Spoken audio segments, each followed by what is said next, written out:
dalam tangan kasih Tuhan. Dan kami orang percaya, kami siap menerima kebenaran firman Tuhan dalam nama Yesus. Haleluya. Amin. Amin. Silakan duduk saudara. Terima kasih tim Praise and Worship, Tuhan memberkati. Berapa banyak saudara diberkati di ibadah pujian pada pagi hari ini? Amin. Haleluya, puji Tuhan. Ya, kita berikan waktu untuk anak-anak mereka ke ruangan di rumah Pak Neno, saudara. Apa kabar hari ini? Sehat semuanya, amin. Haleluya, Tuhan Yesus baik ya. Senang sekali bisa kembali bertemu dengan saudara. Beberapa dari kita mungkin ada kesibukan dan juga saya tahu sebentar lagi akan masuk ke liburan Lebaran. Tapi mari saya mau mengajak kita untuk bersama-sama membuka hati. Izinkan saya tolong pintunya ditutup. Izinkan saya pada pagi hari ini berkhotbah sedikit berbeda, saudara. Berbedanya, saya benar-benar hanya minta tuntunan Roh Kudus saja, bukan berarti selama ini tidak meminta tuntunan Roh Kudus. Tetapi saya ingin bicara dari hati saya sebagai gembala. Karena saya percaya bahwa mau satu pun domba yang Tuhan taruh di pelayanan ini, itu adalah kepercayaan yang luar biasa.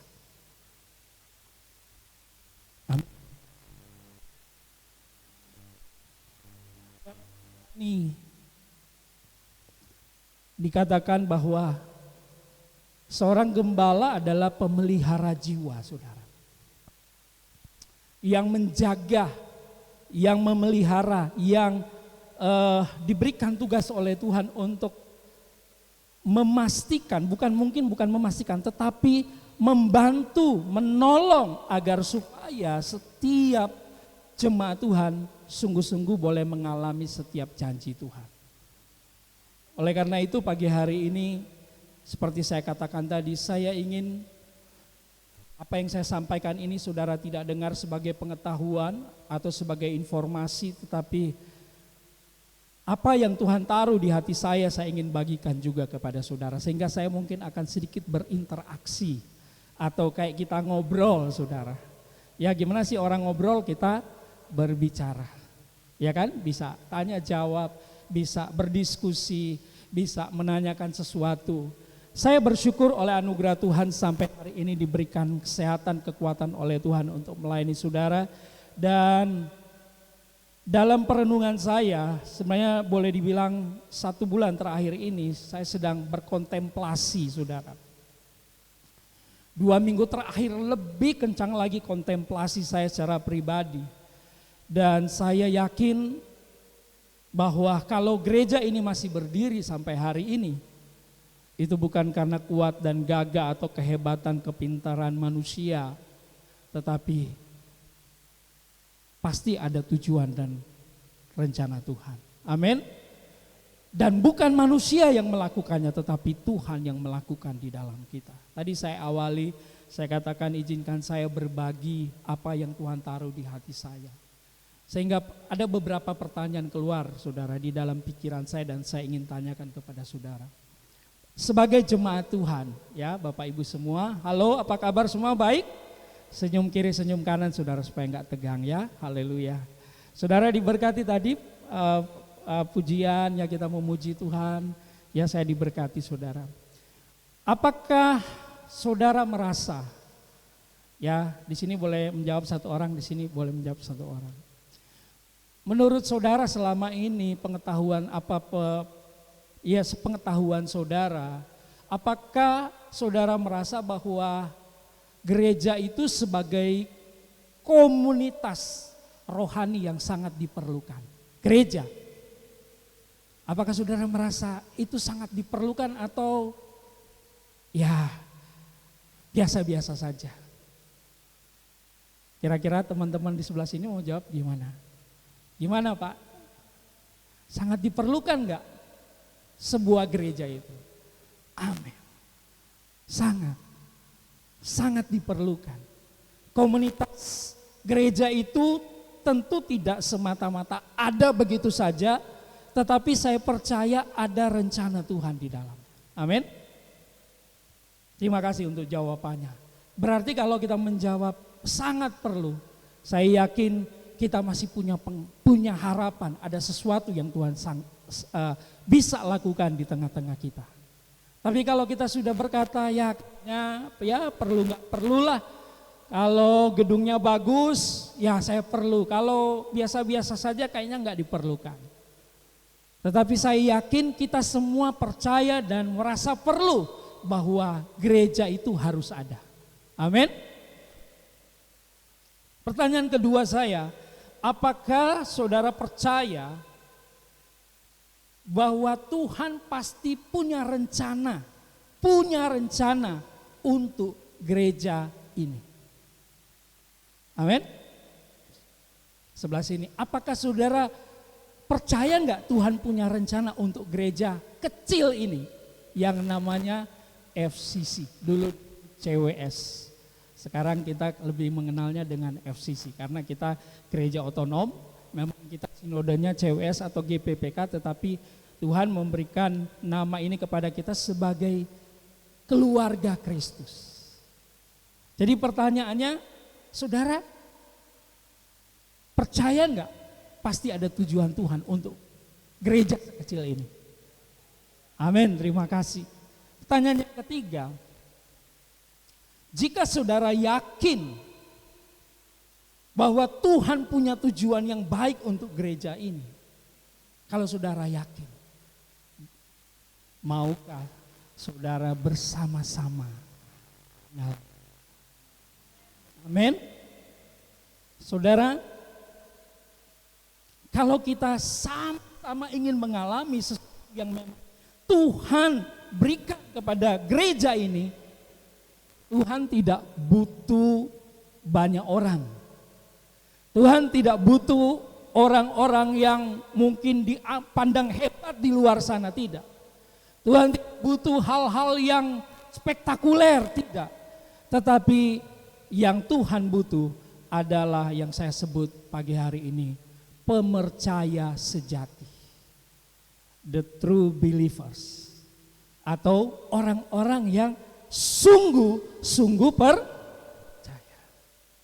Karena hanya dengan percaya inilah yang sebenarnya yang hari ini kita masih ada, ini yang membuat kita bertahan. Tetapi saya mendapat sesuatu dari Tuhan, tidak cukup hanya bertahan. Tapi saya yakin ada sesuatu yang Tuhan mau lakukan. Jika saya minum dulu, saudara.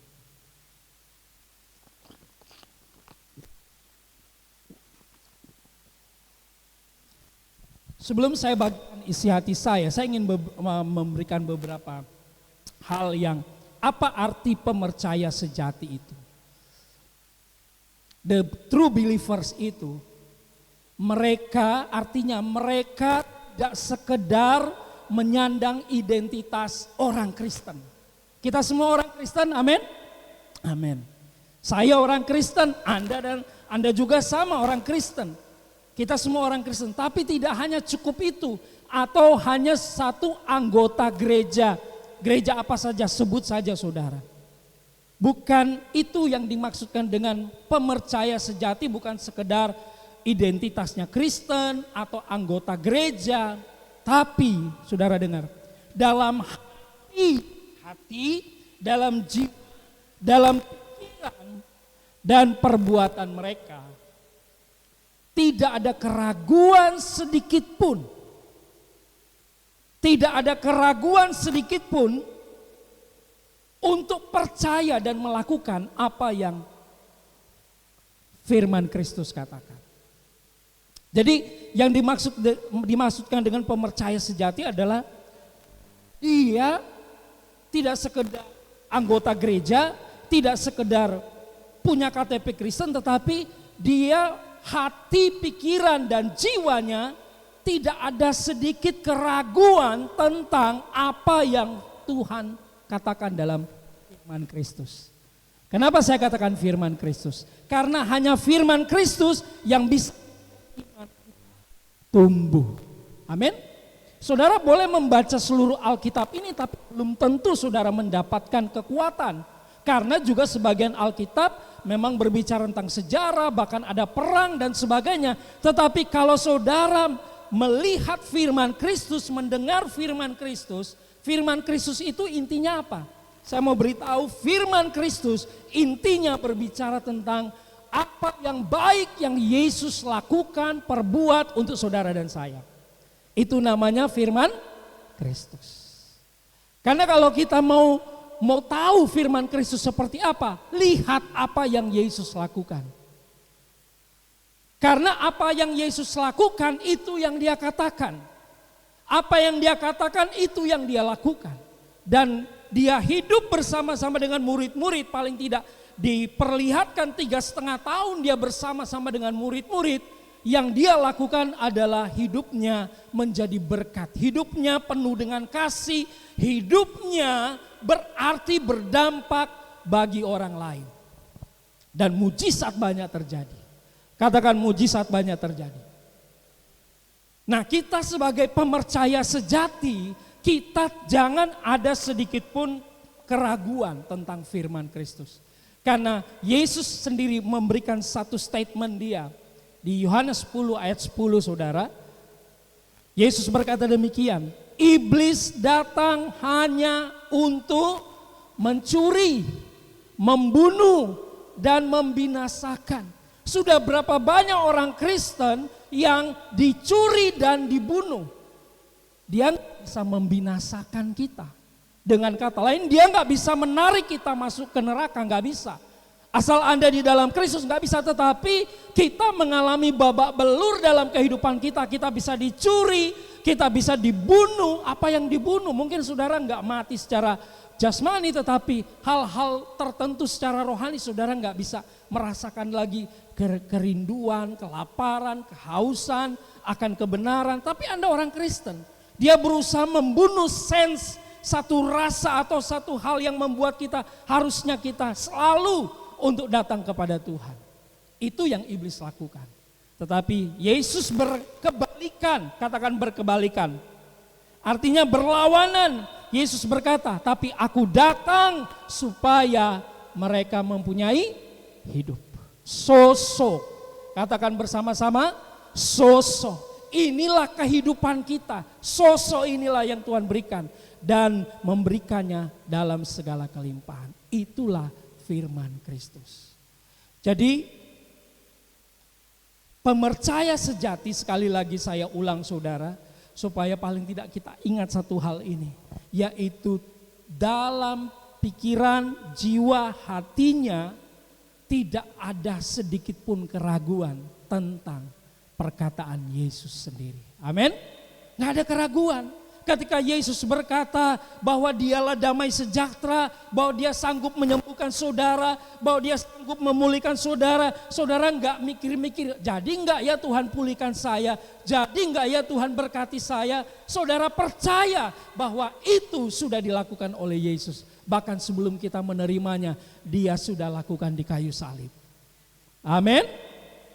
Jadi menjadi pemercaya sejati, sederhana saya mengambil definisinya, adalah tidak ada keraguan. Katakan bersama-sama, tidak ada keraguan. Iblis sedang berusaha untuk meragukan, iblis sedang berusaha untuk menggoyahkan bahkan apa yang Tuhan pernah taruh mungkin 1 tahun yang lalu, firman dalam hidup Anda ketika Anda sedang dalam satu keadaan masalah yang berat dan Anda dengar bahwa Tuhan akan memulihkan dan berjalan waktu tetapi belum terjadi. Iblis mulai katakan, ya berarti itu nggak terjadi dalam hidupmu, berarti Tuhan berbohong, berarti firman itu nggak benar dan seterusnya. Dia berusaha menggoyahkan saudara. Tapi pagi hari ini Tuhan mau kita menjadi the true believer. Bukan mempercayai apa yang kita rasakan, bukan mempercayai apa yang kita pikirkan oleh karena pengaruh dunia ini, tetapi mempercayai apa yang Yesus katakan. Amin saudara. Sekali lagi, kenapa? Karena isi firman Kristus adalah semuanya berbicara tentang betapa besar kasih dan rahmatnya dia mau limpahkan bagi kita saudara anak-anaknya. Itu isi firman Kristus. Dan kalau dia sudah lakukan 2000 lebih tahun yang lalu, dia tetap dan masih terus melakukan sampai hari ini. Agar Anda dan saya mengalami janji-janji Tuhan itu.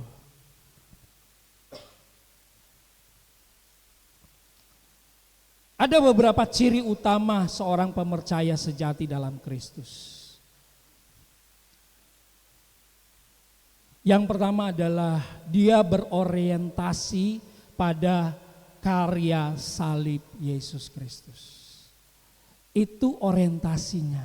Itu yang menjadi pusat kehidupannya, bukan berarti kemana-mana dia bawa salib, enggak. Tetapi apapun yang dia hadapi, dia percaya ada Yesus yang sudah menyelesaikan, yang sudah menolong, yang sudah menyertai dan memberkati kehidupannya.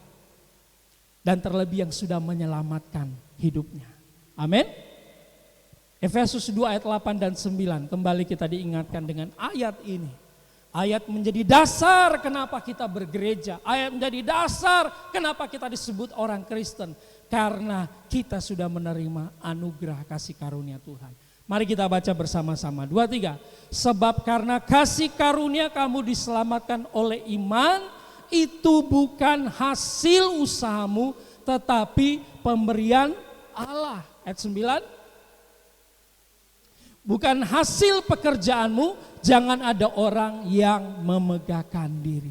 Ini hadiah terbesar yang saudara nggak bisa beli, yang saudara nggak bisa tukar dengan apapun. Ini adalah anugerah, hadiah yang Tuhan berikan melalui iman. Amin saudara, melalui iman. Nah, kita berorientasi kepada kasih karunia Kristus ini. Dan kalau kita sudah berorientasi pada bahwa hidup ini adalah kasih karunia Tuhan, kita diselamatkan. Ternyata tidak hanya masuk surga saja yang Tuhan jamin. Kehidupan kita hari ini pun kita bisa melakukan apapun, kita bisa mengerjakan apapun. Dan masih ada besar tantangan di depan.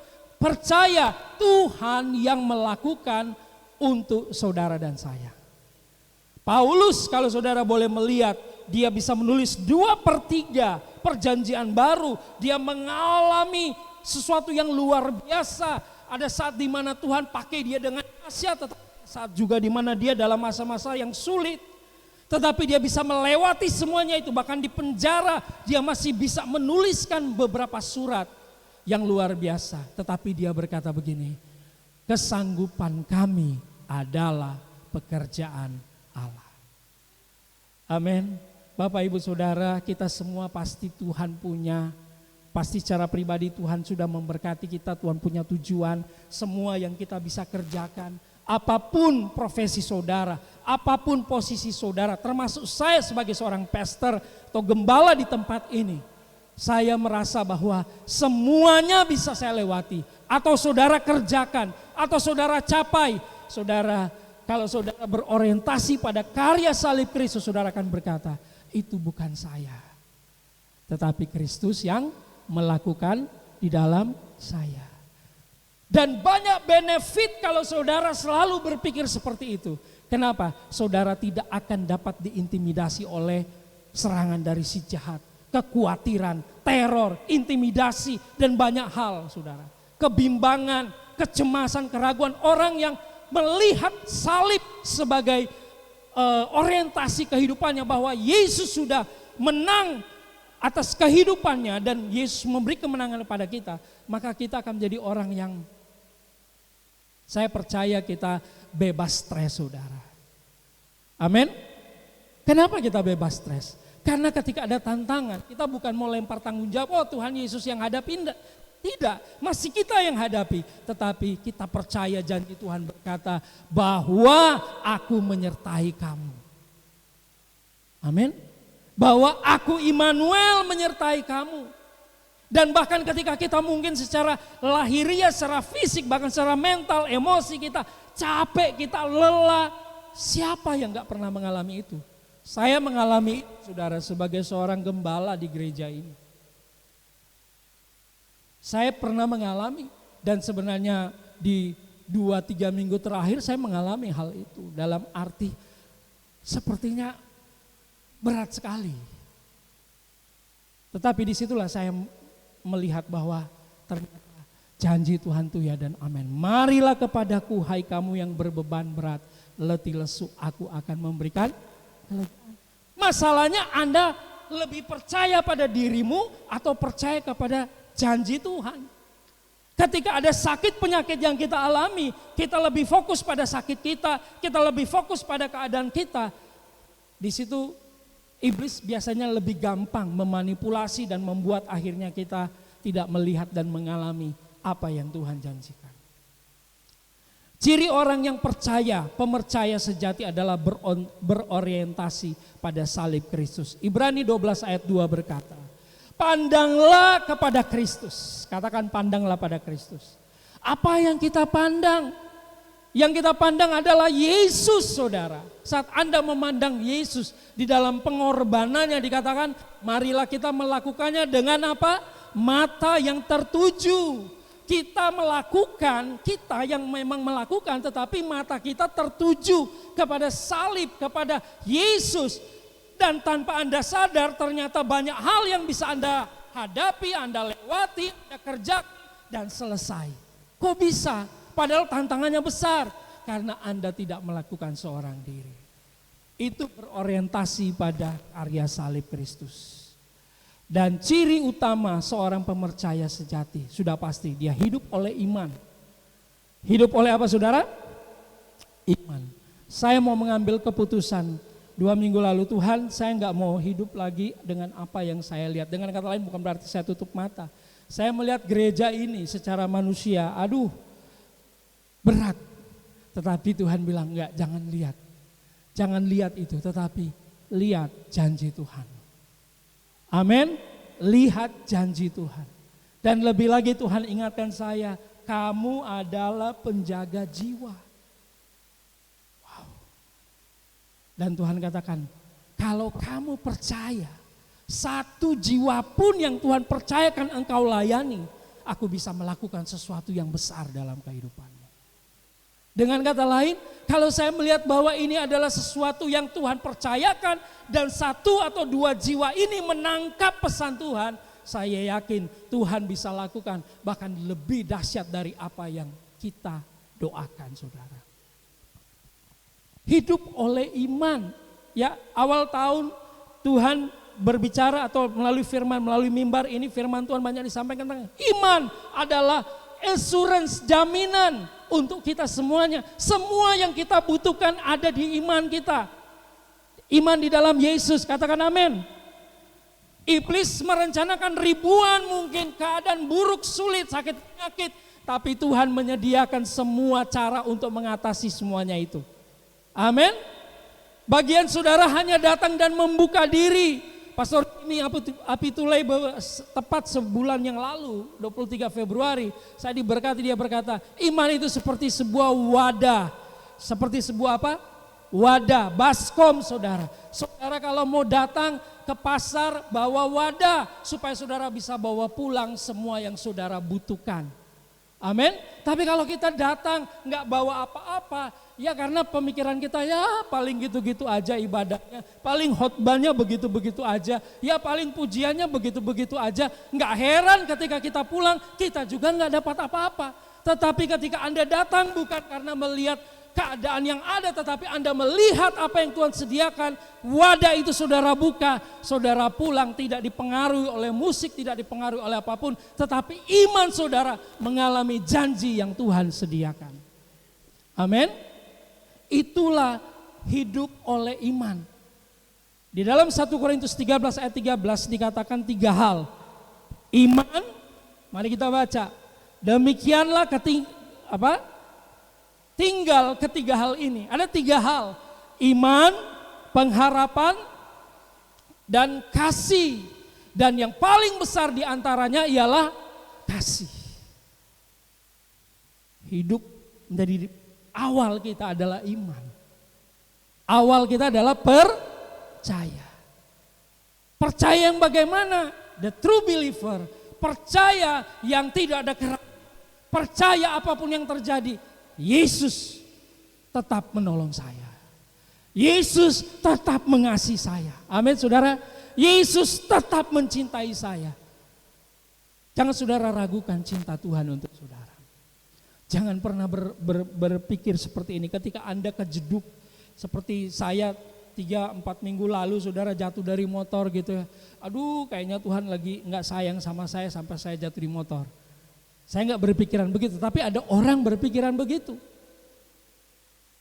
Dagangannya gak laku, seminggu sepi, mulai aduh kenapa ya kok Tuhan, kayak Tuhan tinggalkan saya. Kadang kita berpikir begitu. Kita sedang mencurigai bahwa sewaktu-waktu Tuhan, ada saat Tuhan mau berpaling muka dari kita. Saudara, Bapa sudah cukup satu kali berpaling muka kepada anaknya ketika Yesus di kayu salib. Dan setelah itu dia gak pernah berpaling muka lagi kepada kita. Karena apa? Karena Yesus sudah menanggung semuanya. Oleh karena itu ketika Bapa melihat saudara, dia melihat Yesus dalam hidupmu. Amin. Ketika dia melihat Yesus, dia melihat saudara juga. Karena kita ada di dalam Yesus. Iman. Dan tentu yang namanya iman, Alkitab berkata bahwa iman adalah sesuatu yang belum kita lihat. Amin. Kita sudah lihat, saya belum lihat kita punya gedung. Saya belum melihat jemaat ini, bukan masalah jumlah ya, tetapi jemaat ini benar-benar dipakai oleh Tuhan, saya belum lihat. Tetapi saya percaya. Amin. Saudara belum melihat saudara mengalami satu step terobosan di dalam bisnis mungkin, di mungkin karir, ketentaraan atau apapun. Tapi saya percaya saudara punya impian itu. Amin. Kita belum lihat. Yang bisa membuat itu terjadi adalah apa? Bukan kuat dan gagah kita, tetapi percaya kita kepada janji Tuhan. Dan percaya itu yang akan mendorong saudara untuk melakukan. Sering saya katakan, orang tidak akan berani melakukan lebih kalau dia nggak percaya. Saya pernah ditipu investasi saudara beberapa kali. Saya mau karena saya percaya. Saya ikut investasi itu, wah ternyata cuma sesaat setelah itu. Tapi kenapa saya mau melakukan? Karena saya percaya, sesimpel itu. Tapi kepada Tuhan kadang-kadang kita mikir beberapa kali dulu. Tapi kalau sudah berbicara tentang firman Kristus, saudara jangan sedikit pun ragu. Itulah iman. Amin saudara. Nah saudara belum lihat, nah bagaimana saudara bisa terpelihara iman itu? Itulah yang disebut dengan kedua, pengharapan. Katakan pengharapan. Hidup oleh iman, berjalan dalam pengharapan. Katakan berjalan. Jangan berhenti, tetap berharap. Gereja ini jangan berhenti, tetap berharap. Amin. Saudara melakukan sesuatu, saudara membangun bisnis, membangun usaha, membangun apapun di dalam Tuhan. Saudara sudah dengar khotbah Pastor David akan diberkati, tapi kok kenapa secara fisik belum terjadi? Tetap berharap, percaya, berharap.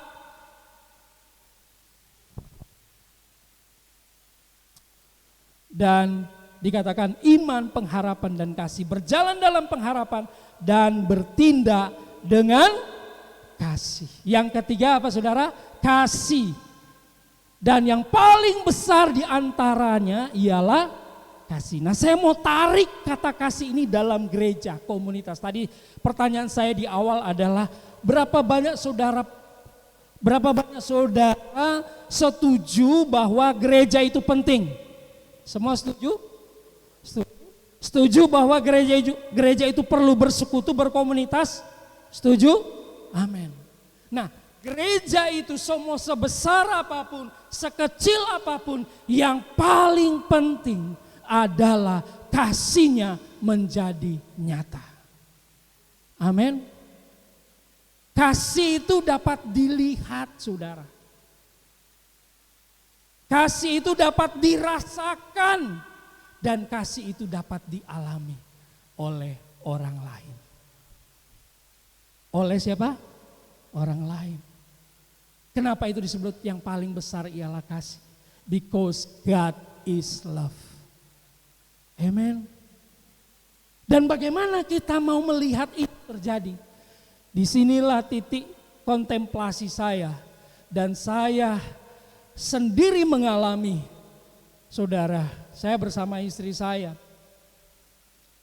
Dan saya percaya ada sesuatu yang saya yakin, ini yang saya mau masuk di sharing saya secara pribadi untuk saudara.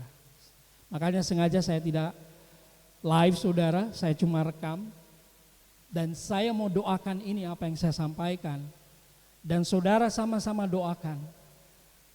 Dan dibutuhkan the true believers. Dibutuhkan pemercaya sejati. No doubt, gak ada keraguan.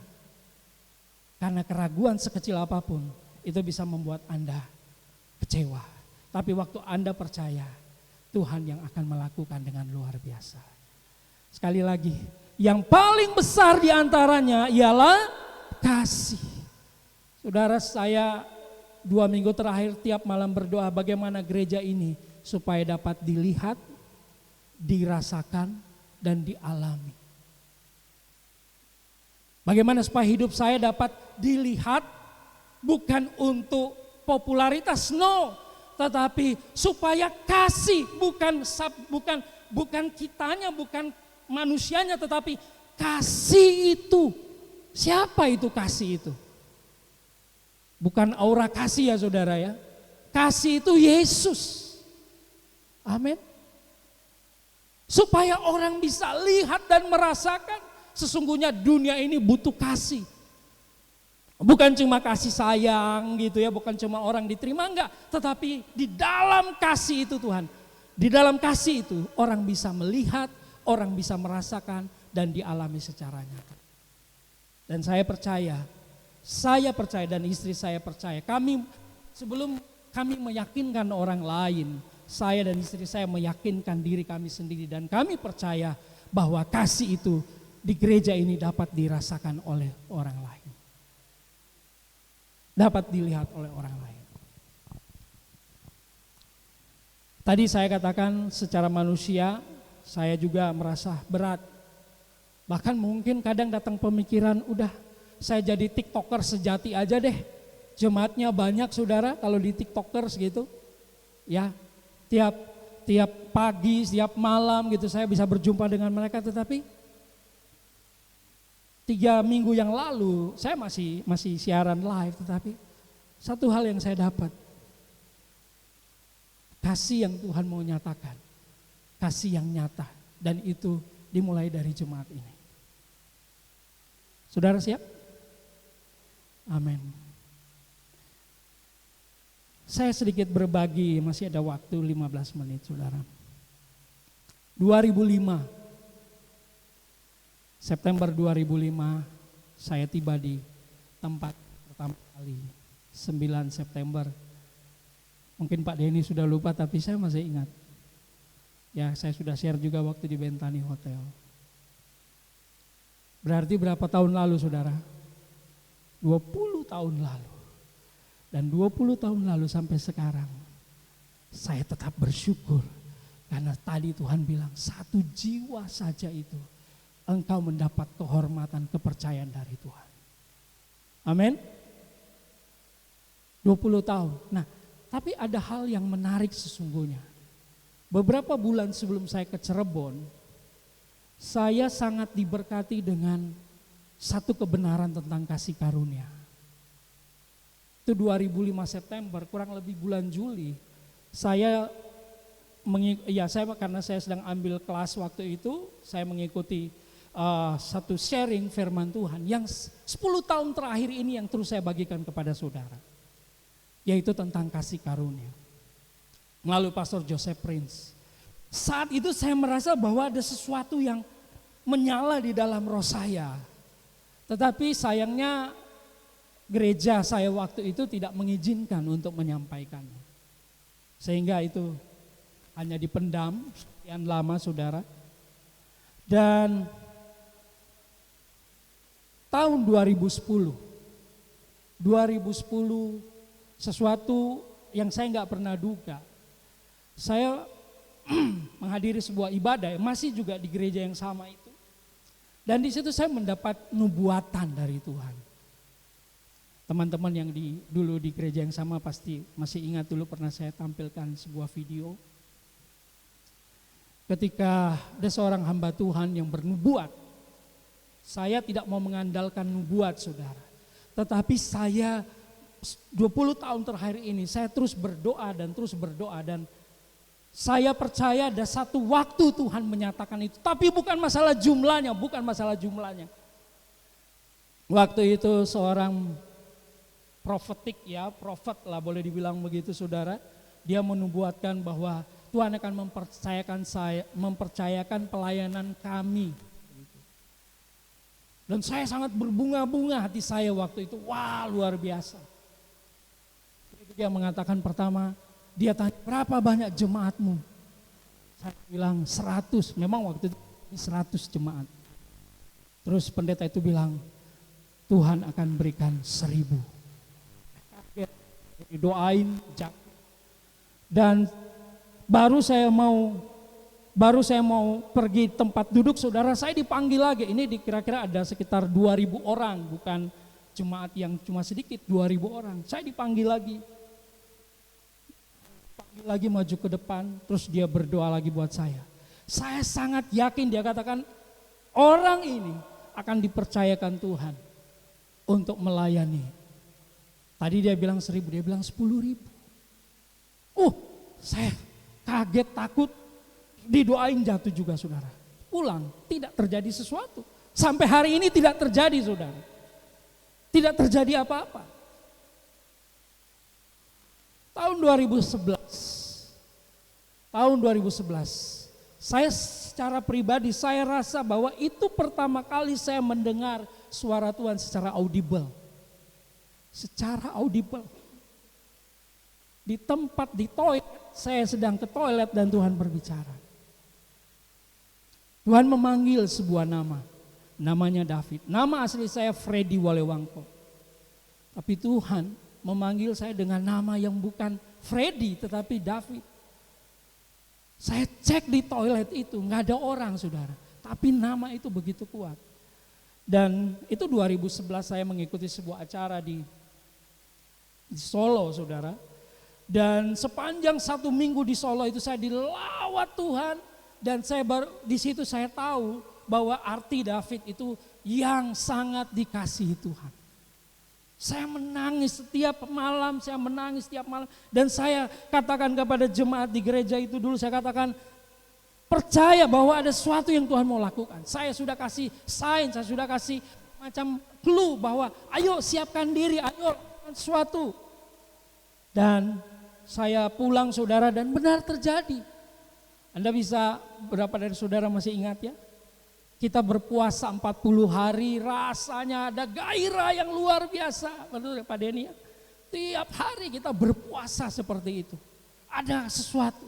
Tetapi itu yang setelah saya mengerti, ternyata apa yang saya terima dari roh, dari pelayanan roh, dari api Tuhan, kasih Tuhan, saya nggak ngerti caranya menggunakannya saudara. Saya nggak ngerti. Sehingga yang saya gunakan adalah law, hukum. Hukum dalam arti apa? Saya berusaha untuk memacu jemaat untuk seperti semacam, ayo supaya kita dapat ini dari Tuhan, kita harus lakukan ini dan sebagainya. Dan seterusnya. Sehingga jemaat itu memang ada satu gairah, tetapi karena ada rasa dituntut, ada semacam rasa yang seperti apa, itu yang saya rasakan. Dan anehnya di puncak acara atau sesuatu yang saya harapkan saat itu seperti roket, kembang api saudara. Itu tidak terjadi sesuatu. Maaf bicara, malah yang terjadi adalah perpecahan. Saya mengalami masalah, terjadi konflik dan sebagainya. Dan saya sangat discouraged sekali waktu itu. Saya sudah ambil keputusan, udah kita stop aja jadi gembala. Walaupun ada teman-teman yang kita masih bersekutu waktu itu, ya udah persekutuan aja. Ini yang saya rasakan, aduh kayaknya sampai saya bilang kayaknya ya kita pindah tempat saja. Tetapi saya dikuatkan lagi oleh Tuhan. Yeremia 18 ayat 4 berkata, apabila bejana yang rusak itu ada di tangan sang penjunan. Itu saya ingat 2012 di bulan Agustus, ayat ini sangat kuat sehingga akhirnya Tuhan berikan kita satu tempat di Grage City. Itu pun anugerah Tuhan, kita nggak punya uang saudara. Ya, dan semua ikut memberikan kontribusi, membeli kursi dan sebagainya, dan kita sebut itu Potter's House. Saudara masih ingat? Potter's House. Karena saya dapat waktu itu di mana sesuatu yang sudah rusak, katakanlah mungkin sudah nggak dilihat orang, tapi kalau itu di tangan Tuhan, Tuhan bisa ubahkan menjadi sesuatu yang baik. Amin. Ya, ini saudara. Apabila bejana yang sedang dibuatnya dari tanah liat di tangannya itu rusak, maka tukang periuk mengerjakannya kembali menjadi bejana lain menurut apa yang baik pada pemandangannya. Saya tangkap ini, tapi saya belum mengalami kasih Tuhan yang sesungguhnya. Sampai akhirnya 2015, tepat 10 tahun dari sekarang. Di situ Tuhan bukakan pelayanan kasih karunia. Saudara ingat sampai kita bisa buka sekolah, beberapa dari saudara ikut sekolah, Grace Bible Institute. Dan ada wisudanya, luar biasa. Itu semua berjalan dengan dahsyat. Dan itu yang saya tangkap hari ini, itu kita diberikan waktu oleh Tuhan untuk menyelam saudara. Katakan menyelam. Tapi menyelamnya sudah kelamaan, sudah 10 tahun saudara.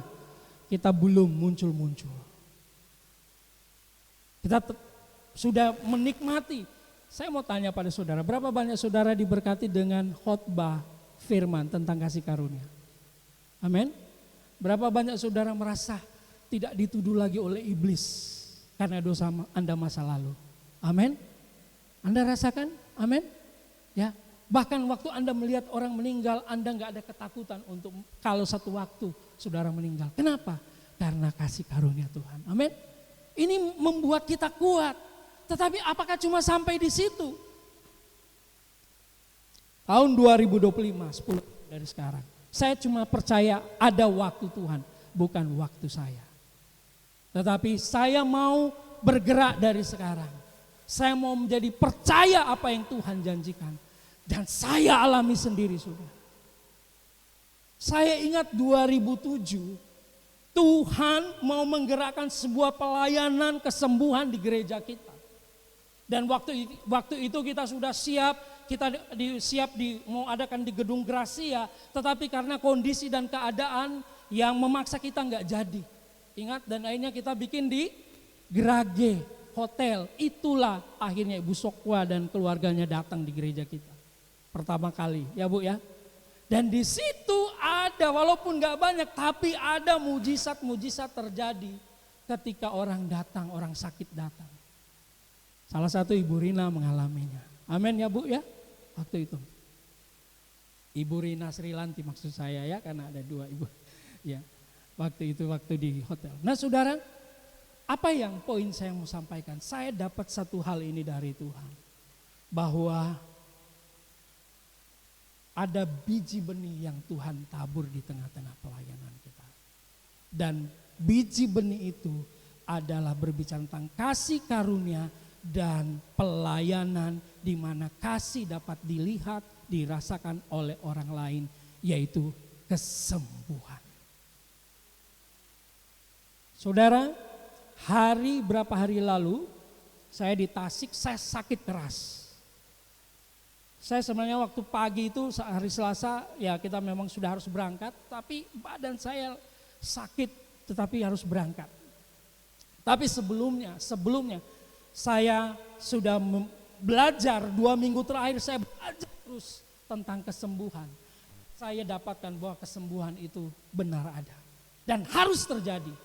Dan saya alami melalui perjamuan Tuhan. Roti dan anggur. Roti dan anggur.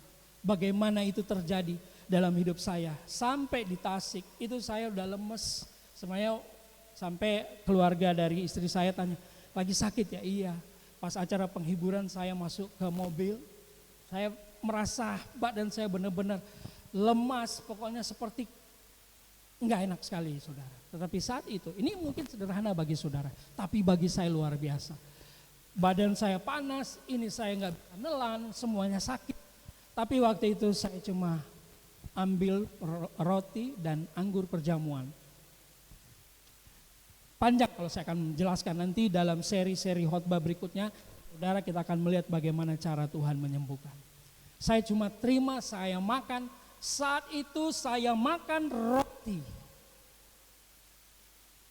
Kalau saudara makan obat sakit kepala nunggu berapa lama? 15 menit. Tetapi waktu saya imani, waktu saya masih pegang roti itu di tangan kanan saya, enggak ada kuasa apa-apa, tetapi ketika masuk di mulut, tidak ada apa-apa, tetapi ketika saya telan, saya sembuh. Saya sembuh. Sembuh saudara. Dan tiba-tiba Tuhan ingatkan saya, ketika saya dying, hampir mati ketika COVID, saya sepertinya melakukannya itu tanpa pengertian yang terlalu banyak, tetapi hampir setiap malam atau tidak, sejak saya kena COVID, saya makan perjamuan Tuhan terus. Saya enggak cerita banyak pada saudara, tetapi di hotel waktu saya isolasi dan diusir dari hotel karena ketahuan COVID, saya bawa perjamuan saudara. Dan saya makan. Walaupun ada obat-obat, tetapi di masa-masa kritis itu yang saya makan dan minum roti perjamuan. Mungkin sudah berkata, oh itu jimat, oh itu enggak. Saya akan jelaskan secara alkitabiah tetapi bukan sekarang. Dan itu yang begitu luar biasa yang Tuhan sedang bangun dalam roh saya, dalam gereja kita ini, saya ingin saudara dan saya mau meresponnya. Amin. Apa yang kita mau lakukan? Saudara, bulan depan Paskah. Minggu pertama bulan April kita adakan perjamuan. Dengan iman dan dengan segala percaya sungguh hanya kepada Tuhan. Saudara boleh undang orang sakit datang. Ketika hari Paskah saudara undang orang sakit datang. Dan kita mau bersama-sama mengalami jamahan Tuhan yang luar biasa. Amin. Itu tidak akan pernah terjadi kalau ada ada keraguan. Tetapi ada kuasa Tuhan yang besar yang sanggup melakukan ketika saya dan saudara percaya. Amin saudara. Sahabat iman atau bukan sahabat iman. Iman bersahabat dengan kemustahilan. Iman bersahabat dengan semakin mustahil, semakin gak mungkin. Siapa David Walewangko, siapa gereja FCC, kita bukan siapa-siapa. Tapi itu yang saya katakan tadi, supaya kasih dialami, dirasakan oleh semua orang. Dan orang butuh pemulihan, orang butuh jamahan Tuhan, orang butuh kesembuhan. Saya sudah alami, sudah 3 tahun lalu saya sudah alami, tapi saya gak sadari saya bisa survive dari COVID. Saya percaya itu karena tubuh dan darah Yesus. Saudara mau melihat mujizat kesembuhan terjadi buat hidup saudara. Dan bukan hanya untuk sekedar sembuh jasmani. Saudara akan mengalami banyak hal yang luar biasa. Saya sedang belajar saudara. Saya terus belajar. Saya sedang belajar. Tidak kebetulan ada seorang mengirimkan saya material-material yang luar biasa. Dan setiap hari itu yang saya lakukan. Dan saya mengalami sendiri. Istri saya mengalami sendiri. Dan saya percaya kalau kami alami, pasti Tuhan mau banyak orang juga akan alami. Amin. Ya, dimulai dari mana? Dari keluarga kita. Kasih itu tidak akan pernah menjadi berkat bagi orang lain kalau Anda nggak saksikan. Anda perlu saksikan. Katakan saya perlu saksikan. Ya. Dikatakan biji benih sesawi yang harus ditaburkan itu di tanah. Harus ditabur sekalipun kecil. Kecil saudara. Tuhan mau kita sehat. Tuhan mau kita sehat. Tuhan mau kita diberkati. Kita tidak mau mencari popularitas. 100, 1000 dan 10.000 itu bagi saya bukan apa-apa. Tetapi saya mau melihat ada orang lumpuh berjalan, ada orang buta melihat, ada hal-hal yang luar biasa Tuhan lakukan. Bukan untuk kita. Saudara, ada gereja besar di Jakarta, saya nggak perlu sebut. Dulu saya anggap itu semacam, kayak mereka tuh kalau sudah makan perjamuan itu banyak kesembuhan dan sebagainya. Tapi setelah saya mempelajari 2 minggu terakhir ini, ternyata luar biasa. Itu literally hurufiah. Yesus berkata, kalau kamu makan tubuhku ini, kamu akan hidup. Ada sesuatu yang luar biasa. Dan saudara, saya mau mengajak kita, mari kita menjadi the true believers. Bersama-sama untuk gereja ini. Saya tidak menjanjikan apa-apa, kita menjadi gereja yang besar, ribuan orang. No, bukan itu tujuannya. Tetapi kerinduan saya dan doa saya, setiap ada orang yang sakit datang sembuh dalam nama Yesus. Supaya banyak orang mendengar bahwa Yesus berkuasa dan mereka boleh mendengar Injil kasih karunia di gereja ini. Mereka boleh mendengar Injil kasih karunia bahwa Yesus mengasihi mereka. Yesus sudah mati di kayu salib untuk mereka. Karena Yesus berkata, setiap kali kamu menerima roti dan anggur ini, tubuh dan darah Yesus, kamu mengingat. Apa yang kita ingat? Pengorbanan Yesus memberi jaminan untuk kesehatan, untuk keberhasilan, untuk segala-galanya, tubuh jasmani dan rohani saudara dan saya. Saya mau tutup, saya mau katakan, saya tidak bisa lakukan ini seorang diri. Alkitab berkata, kalau ada 2-3 orang sepakat itu memakai kata sumponeo. Ya, kita berbeda-beda, cara pandang saudara juga berbeda-beda. Tapi waktu saudara sepakat untuk satu tujuan, nama Tuhan dimuliakan. Melihat salib Yesus, kesepakatan itu menciptakan kuasa yang luar biasa. Amin. Dimulai dari sekarang. Mari kita berdiri. Terima kasih Tuhan. Mohon maaf khotbah saya terlalu lama, tetapi biarlah Tuhan boleh menerjemahkan dengan Roh Kudus. Saudara menangkap sesuatu pada pagi hari ini. Yes Lord. Oleh kuasa darah-Mu, shikarala bapa takarala masyiki de hiarala masama.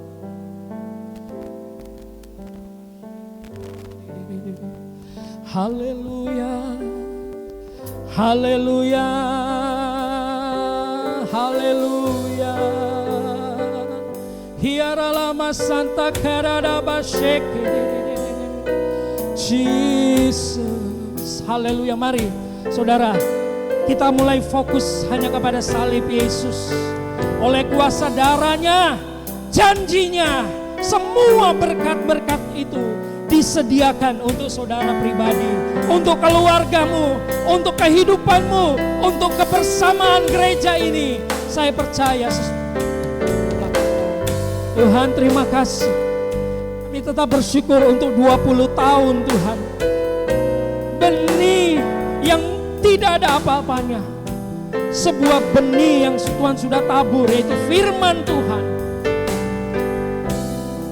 Biarlah kami menjadi tanah yang dibutuhkan hanya tanah yang baik untuk benih firman ini. Untuk janji Tuhan ini tidak dibutuhkan hal yang lain, tetapi dibutuhkan tanah. Tanah bicara hati saudara, tanah bicara jiwa saudara. Kalau saudara mau terima, saudara buka hati saudara, dan mari kita bergerak bersama-sama. Bergerak bersama-sama. Gereja ini tidak akan sama lagi seperti minggu-minggu sebelumnya. Haleluya. Mari saudara doakan, mari kita sama-sama doakan. Tuhan, biar jadi Tuhan. Datanglah kehendak-Mu, datanglah kehendak-Mu, jadilah kehendak-Mu di bumi seperti di sorga. Haleluya, terjadi Tuhan, terjadi. Tuhan Yesus, aku mau berdoa bagi setiap jemaat-Mu, jemaat FCC yang hadir pada siang hari ini. Saudara, apakah saudara mau bergerak bersama? Apakah saudara mau menjadi true believers? pemercaya sejati. Bukan melihat siapa tetapi melihat Yesus. Supaya Tuhan melakukan atas gereja ini, atas tempat ini, atas persekutuan kita. Kalau saudara mau bersepakat dengan saya, bolehkah saudara mengangkat tangan kanan saudara? Haleluya. Kalau saudara mau bersepakat dengan Tuhan, bersepakat dengan janjinya, bersepakat dengan kehendaknya, bersepakat dengan tujuannya, Bapa, di dalam nama Yesus Tuhan, setiap tangan yang terangkat, kami tidak ragu Tuhan, sesuatu pasti Tuhan kerjakan. Dan Tuhan ingatkan kepada saya, sebelum orang luar, orang lain, bahkan orang tidak percaya mengalami itu, anak-anakku akan mengalami pertama kali. Gereja ini, keluarga saudara, suami, istri, anak-anak saudara, orang tua saudara akan alami terlebih dahulu, supaya itu menjadi kesaksian yang hidup. Haleluya. Yes Lord, Tuhan lihat tangan-tangan yang terangkat. Jadikan kami penduduk kota Samaria, bukan penduduk kota Nazaret. Ketika Yesus masuk di Nazaret, banyak dari mereka tidak percaya. Alkitab katakan, dengar baik ini. Ketika Yesus masuk ke Nazaret, kampung halamannya sendiri, orang-orang mencibir dia, orang-orang tidak percaya. Dan Alkitab mencatat, Injil mencatat, tidak banyak kesembuhan terjadi di kota Nazaret.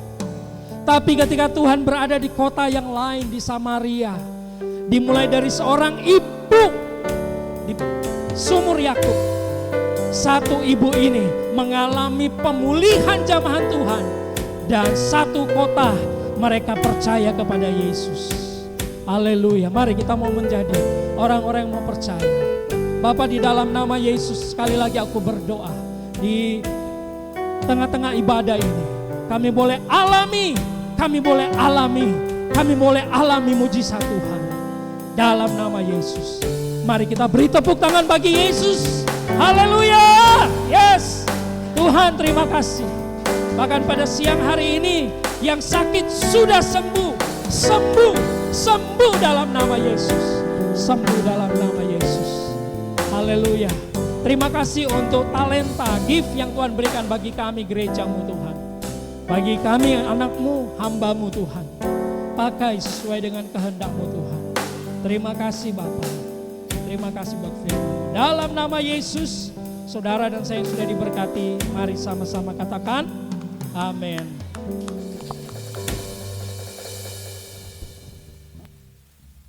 Haleluya, semua diberkati, amin.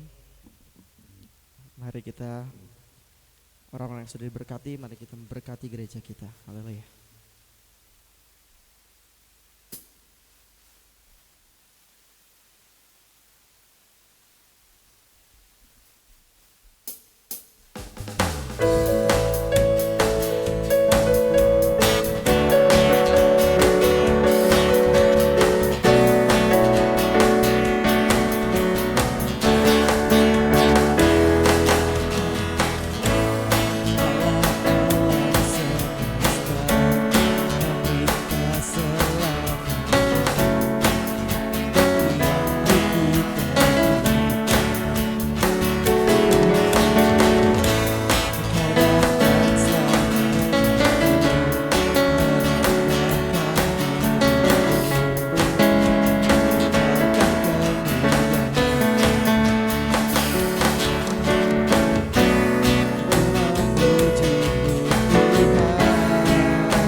Terima kasih persembahan Bapak Ibu Saudara semua.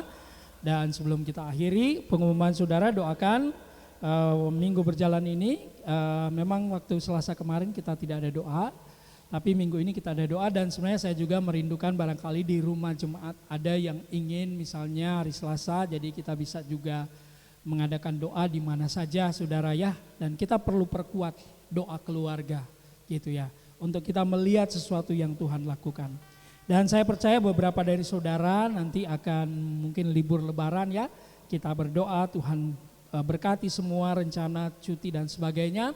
Dan terus kita doakan bersama-sama untuk mulai April, kita start April saudara.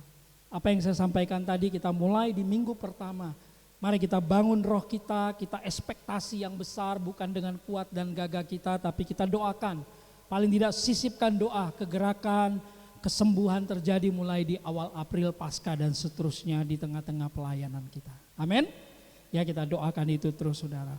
Puji Tuhan, mari kita berdiri bersama-sama, kita akhiri ibadah kita berterima kasih buat kebaikan Tuhan.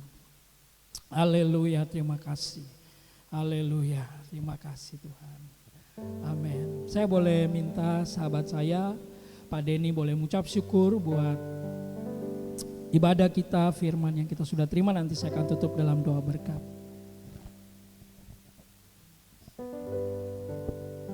Bapa di dalam surga, kami bersyukur Tuhan buat segala firman-Mu yang telah disampaikan pada pagi hari siang ini Tuhan. Kami bersyukur buat segala yang telah Tuhan percayakan di dalam pelayanan di tempat ini Tuhan, dan juga rencana-Mu Tuhan, segala visi yang Tuhan telah tetapkan Tuhan di tengah-tengah kami semua Tuhan. Biarlah kiranya kami semua Tuhan dapat bersatu hati Tuhan untuk melihat segala kebaikan, mengalami segala kemurahan kasih-Mu di dalam kehidupan kami, di dalam jemaat-Mu tempat ini, dan terlebih Tuhan kami boleh menjadi berkat di tempat bagi orang lain Tuhan. Terima kasih Tuhan Yesus, terima kasih, kami bersyukur Tuhan. Kami serahkan semuanya rencana-rencana kami dalam tangan-Mu Tuhan Yesus. Terima kasih Tuhan. Terima kasih Tuhan. Mari kita angkat kedua belah tangan kita, arahkan kepada Tuhan. Kekasih-kekasih Tuhan, jemaat yang dikasih oleh Kristus, terima kasih sudah hadir, dan biarlah hari ini Tuhan menyertai senantiasa kehidupan kita. Kita menyerahkan semua rencana kita, rencana di libur lebaran ini. Ada damai, sejahtera, sukacita Tuhan, pertolongan, penyertaan Tuhan menyertai kita. Tuhan juga menyertai setiap usaha pekerjaan yang kita sudah kerjakan dan yang masih terus kita kerjakan di dalam perlindungan, pertolongan Tuhan. Tidak ada yang gagal, Tuhan yang berkati. Setiap benih yang sudah ditabur tidak ada yang sia-sia, bertumbuh terus dan menjadi berkat bagi jemaat-jemaat Tuhan. Terima kasih Bapa. Dan saat ini kami yang mengangkat tangan Tuhan, kami arahkan hati kami dan terus kami percaya tidak ada keraguan sedikit pun akan janji Tuhan dari firman Kristus. Dan kami terima kekasih-kekasih Kristus. Terimalah anugerah rahmat berkat dari Bapa di sorga, kasih karunia Tuhan Yesus Kristus, dan penyertaan pertolongan penghiburan dari Roh Kudus menyertai kehidupan kita, memelihara kita, melindungi kita, memberkati kita hari ini sampai selama-lamanya. Di dalam nama Tuhan Yesus Kristus, saudara yang sudah diberkati, mari bersama-sama katakan amin. Haleluya.